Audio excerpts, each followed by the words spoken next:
আসো। দেখো, হুম, আমরা কিন্তু বাসায় না হুম, যে আসো, হুম। আমরা বেড়াতে এসি সর্দির বাসায়। হ্যাঁ, সেটা তো আর পরের পর না কেউ, আমারই ছোট বোনের বাসায়। শোনো, হানিমুন তো কত জায়গায় গিয়েছি, এই বোনের বাসা তো আসিনি। আজকে হানিমুন ভেবে চলো বোনের বাসায় হানিমুন করছি। বুইরা কাল আবার হানিমুন? বুড়ে কই হলাম, উপরে তো বুড়ো, কিন্তু মনের বয়স তো জোয়ান, 16 বছর। আরে কি 16 বছরে আমার যুবক রে, কোনো কিছু করার ক্ষমতা নাই বা 16 বছর? আরে মাঝে মধ্যে একটু হয়, বয়স হয়েছে না। আজকে আবার একটু তরতাজা কেমন জানি লাগছে, মনে হয় তোমাকে খুব মজা দিতে পারবো। দেখো, যেটা পারবা না সেটা করবা না, সরো। আগে ট্রাই করি না, চলো না। আর যে খাবার খেয়েছি অনেক ভিটামিন, মনে হয় কিছু আজকে হবে। চলো। আর যদি না হয়? না হলে তোমাকে সিনেমা দেখাবো, শাড়ি কিনে দিব, ঠিক আছে? আচ্ছা ঠিক আছে। হ্যাঁ, তাহলে শুরু করি। না হলে না একটু আকলা ফাটাবো। আরে না, তোর মনে অনেক কিছু হবে।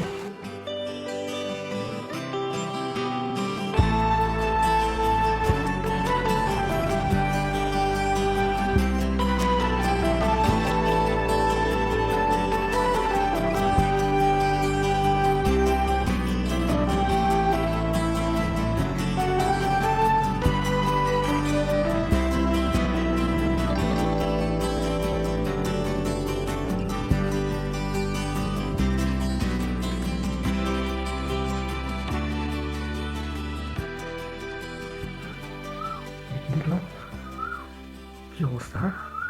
মামা বুইরা খাবার কি সুন্দর একটা কচি জিনিস নিয়ে খেলা করতেছে, আর আমি শালা এগুলো দেখে বেড়াইতেছি। আমার তো আর মাথায় কাজ করতেছে না। কি করবো আমি? না, আমার কিছু একটা করতেই হবে। আমার তো কিছু একটা করতেই হবে। যে করে পারি মামির আমার ওটাইতেই হবে। সুজন, তুমি আমাকে সত্যি করে বলো তো, তুমি কেন বিয়েতে রাজি হচ্ছ না? আমি বলতে পারবো না, আমার লজ্জা লাগে। আ আমি তোমার মামি, আমার কাছে যদি লজ্জা পাও তাহলে বিয়ে কেমনে করবা? শোনো, তুমি মামি বলেই তো তোমার কাছে বলতে লজ্জা লাগতেছে। যদি তুমি বন্ধু হতে তাহলে হয়তো লজ্জা করতো না। ও, বন্ধু হইলে বলবা? আচ্ছা ঠিক আছে, আজকে থেকে আমি তোমার বন্ধু, বলো এবার। সত্যি? হ্যাঁ সত্যি। বন্ধু তো? বন্ধু তো বললাম। শিওর? শিওর। তাহলে শোনো, তোমার মতো এরকম সুন্দরী কেউকে না পেলে আমি আসলে বিয়ে করব না। তোমার যেই সুন্দর চেহারা, যেই সুন্দর ফিগার ফিটনেস, তুমি এত সুন্দর যে তোমায় দেখে আমি দিওয়ানা হয়ে গেছি। সুজন, তুমি এগুলো কি বললা? আমার এত সুন্দর চেহারা, বডি ফিটনেস, কই? তোমার মামা তো একবার আমাকে বললো না? মামা? আমার দিকে তাকিয়ে দেখ না ভালোভাবে। সে তো কানা, মামার বয়স হয়ে গেছে না, সে কি এখন আর চোখে দেখে? এই যে দেখো না, তোমার কি সুন্দর হাত, তোমার কি সুন্দর চোখ, ঠোঁট, গাল। ওই যে একটা হিন্দি সিনেমাতে ডায়লগ আছে না, গাল মিল্কি মিল্কি বাল সিল্কি সিল্কি। যা সুজন, বেশি বেশি বলতেছো। না মানে বেশি বেশি বলছি, তোমার না আমার হ্যাপি লাগে জানো তো। মনে চায় তোমার ভিতরে না আমি হারিয়ে যাই, একদম ডুবে যাই তোমার মনে। কিন্তু সেই সুযোগ কোথায় বলো? আহ, সুজন, জি ম্যাম। এগুলা কি করতেছো? আমার কিন্তু কোনো দোষ নেই। তুমি আমাকে বলেছিলে না তুমি বন্ধু ভাবতে পারো, তাই একটু বেশি মানে গভীরে চলে গেছিলাম। তোমাকে বন্ধু বলতে বলছি দেখি তুমি আমার সাথে। শোনো, বন্ধুর কাছে না কোনো কিন্তু কিন্তু চলে না, বন্ধুর কাছে কোনো যদি কিন্তু নেই। বন্ধু তো শুধু বন্ধুই। বন্ধু মানে আপন, বন্ধু মানে কাছের, বন্ধু মানে প্রিয়জন। তার কাছে কোনো আইন থাকে না, সব বেআইন হয়ে যায়। এই হচ্ছে বন্ধু। দাদা, হ্যাঁ, মেয়ে তো আমার কাছে ভালো লাগছে, তোমার কাছে কেমন লাগছে? আমার কাছে তো ভালোই লাগলো, তবে একটা কথা, সেটা হলো মেয়েকে দেখলাম, মেয়ের বাড়িঘর দেখলাম, কিন্তু আশপাশে তার আত্মীয় স্বজন বা আশেপাশে পড়োশীদের কাছে কিছু খবর নিতে হয়। কারণ দেখা যায় যে মেয়েটার অন্য জায়গায় বিয়ে হতে পারে, বা অন্য কোনো কারোর সাথে প্রেম করে, তাই না? সব খবর নেওয়ার পর আমরা ফাঁসলাতে যেতে পারি। তুমি কি ভাবছো আমি এতই বোকা? তোমার আগে এইসব খবর আমি নিয়েছি। তুমি হ্যাঁ, যখন ওদের সাথে কথা বলছিলে না, হ্যাঁ।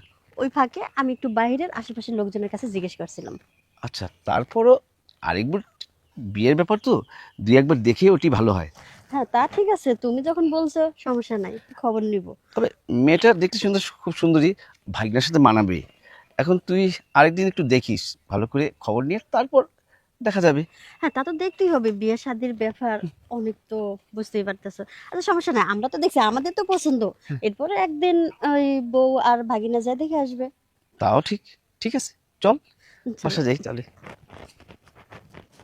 আচ্ছা শোন, কি? তুই বাসা যা, আমি একটু বাজারে যাচ্ছি, আবার আশেপাশে অনেকজন পরিচিত অনেক আসছে না তোর বাসায়, ওদের সাথে দেখা করে আসি। আচ্ছা যাও দেখা করো। ঠিক আছে, যা।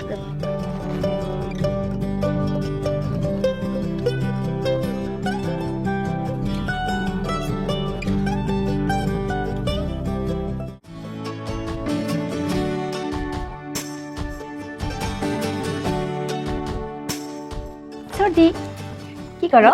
নদী, এই তো দেখ না ফুল গাছগুলো মরে গেছে। আচ্ছা সর্দি, সুজন কোথায়? সুজন কেন ওর রুমে নাই? না, ওর রুমে তো নাই। তাহলে হয়তো ছাদে। ছাদেও নাই।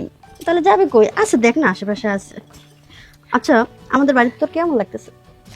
আসলে সর্দি, আমি যদি তোমাদের বাসায় না আসতাম না, বুঝতেই পারতাম না এত মজা। আচ্ছা ঠিক আছে, তুমি থাকো, আমি রুমে যাই। হ্যাঁ আচ্ছা যা। আচ্ছা।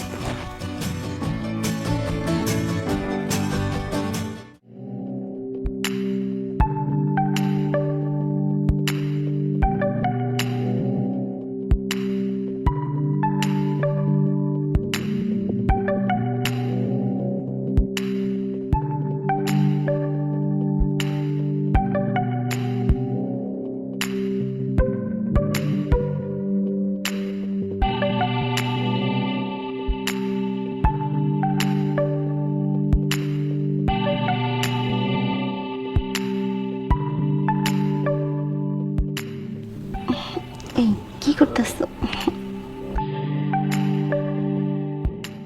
সুজন, তুমি উঠে পড়লে কেন? তুমি আমার রুমে? হ্যাঁ মামি, আমি আসলে তোমার প্রেমে পড়ে গেছি মামি। কি বলতেছো এগুলা? প্রেমে পড়ে গেছো মানে?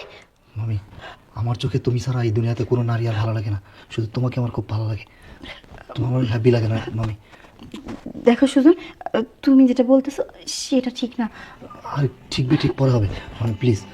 সুজন কি করতেছো? না মামি, বুঝছো, মামি তোমাকে আমি তো আগেই বলেছি তোমাকে আমার হ্যাপি লাগে। তোমার কালকে যখন মামার সাথে দেখেছি না, আমার মাথা নষ্ট হয়ে গেছে মামি। আজ থেকে সহ্য করতে না পেরে তোমার কাছে ছুটে এসেছি।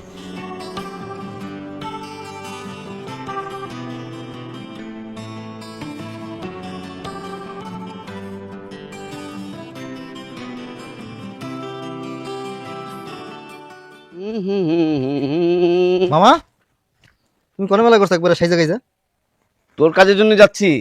শুন, আমার এক বন্ধু, তার একটা ভাগ্নি আছে খুবই সুন্দর, ঠিক আছে, তোকে মানাবেও। আমি ওই ওই বউটাকে দেখে আসি তোর। ও, তার মানে তুমি আবারও আজকে মেয়ে দেখতে গেছো? ওই দিন যা দেখেছো তাতে মন ভরে নাই, আজকে আবার আরেক জায়গায় যাইতেছো মেয়ে দেখতে? আহা, 10টা দেখে একটা দিব, তোর জন্য তো দিচ্ছি। তোমরা কি পাগল হয়েছো মামা? তোমরা শুধু শুধু সময় নষ্ট করতেছো। আমি তো বিয়ে করুম না এখন বাবা। আহা, তোর বিয়ে করতে হবে না, আমরাই তোকে বিয়ে করাবো, ঠিক যা আছে? মন চাই করো, যাও। থাক, তুই ভালো করে চর্চা কর, বৌমা যেতে এসে দেখতে পারে তুই খুব কাজের। আমি যাচ্ছি। হ্যাঁ, আমি তোমার বৌমার জন্য ready করতেছি। আমি এই ওষুধি গাছ লাগাইছি, আমার এই যে পাতা মইরা যাইতেছে তাই দেখতেছি। আমার বিয়ে করাইবো, আমি বিয়ে করবো মানে না। আমি এইদিকে যেই সুন্দর জিনিস পাইছি।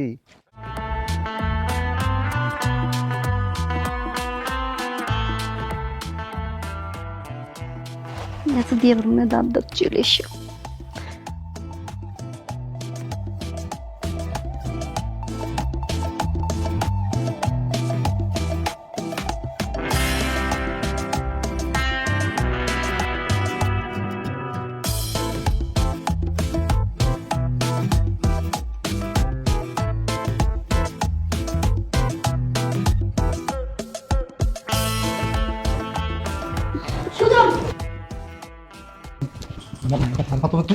কি?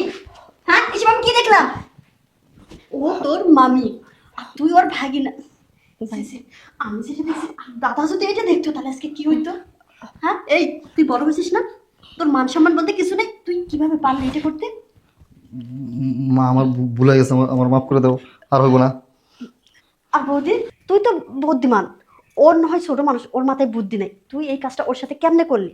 হ্যাঁ এই কাজটা কিভাবে করতে পারলি? নদী শোন, তুই আজকে এই বাড়ি থেকে চলে যাবে, আর কোনোদিন তোরা এই বাড়িতে আসবি না, আর দাদাকে যা বলার সেটা আমি বলে দিব।